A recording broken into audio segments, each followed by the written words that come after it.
భూమి ఉన్న ప్రతి రైతు ఫార్మర్ రిజిస్ట్రీ చేయించుకోవాలని అన్నారు మాజీ ఎమ్మెల్సీ రాములు నాయక్. మేడ్చల్ జిల్లా పోచారం మున్సిపాలిటీ కార్యాలయంలో ఫార్మర్ రిజిస్ట్రీ కార్యక్రమానికి హాజరయ్యారు రాములు నాయక్.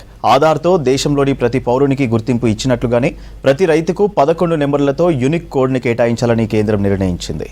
వ్యవసాయ రంగాన్ని పూర్తిగా డిజిటలైజ్ చేయాలనే సంకల్పంతో కేంద్ర ప్రభుత్వ సహకారంతో ఈ ప్రాజెక్టును చేపట్టినట్టు చెప్పారు రాములు నాయక్. కార్యక్రమంలో వ్యవసాయ శాస్త్రవేత్తలు పాల్గొన్నారు.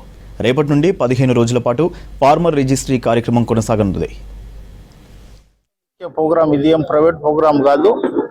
మన ముఖ్యమంత్రి గారు, మన అగ్రికల్చర్ మినిస్టర్ గారు ఇది ఏం చేస్తే బాగుంటుంది, నీళ్ళు ఎంత వాడాలి, యూరియా ఎంత వేసుకోవాలి, భూమి మీద పంట ఏ విధంగా ఇది చేసుకోవాలి అనే ఉద్దేశంతో ఇప్పటికీ మే 5వ తేదీ నుంచి జూన్ 13వ తేదీ వరకు ఈ కార్యక్రమాలు జరుగుతుంది. ఇందులో అవగాహన సదస్సులో మేము రైతు కమిషన్ తరఫున ప్రతి ఒక్క ప్రోగ్రాంకి అటెండ్ అవ్వడం, అనేక సమస్యలు రైతులు వారి బాధలు చెప్పడం, మేము సీడ్ ఏ విధంగా వేసుకుంటే బాగుంటుంది, కల్తీ విత్తనాలకు దూరంగా ఉండాలి, ఆత్మహత్యలు చేసుకోవద్దు, ఇది పనిచేసే ప్రభుత్వం, పనిచేసే ముఖ్యమంత్రి, పనిచేసే వ్యవసాయ మంత్రి, ఇది ప్రజల ప్రభుత్వం అనే ఉద్దేశంతో ఇలా ఈ గ్రామంలో ఈ సదస్సు జరిగింది. ఇది మున్సిపాలిటీ అయినా ఇక్కడ వ్యవసాయం చేస్తారు, పాత పద్ధతిని మర్చిపోలేదు.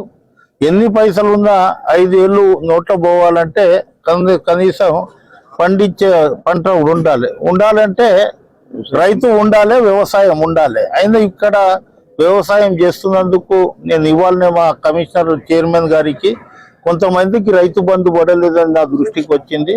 కొంతమందికి ప్రొఫెసర్ జయశంకర్ యూనివర్సిటీకి అంటే మాకు 3-4 విత్తనాలు ఇవ్వమని చెప్పడం జరిగింది. నేను అధికారులను గిట్ట ఆదేశించిన ఈ జూన్ 12 వరకు ఇక్కడ వచ్చి విత్తనాలు సరఫరా చేస్తారు.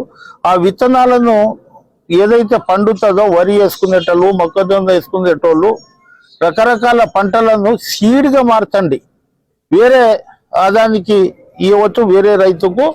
అప్పుడు ఏమవుతాయి అంటే పుట్టగొడుగులు లెక్క పుట్టుకొచ్చిన నకిలీ విత్తనాలు అరికట్టడానికి మన చేతులనే ఉంది.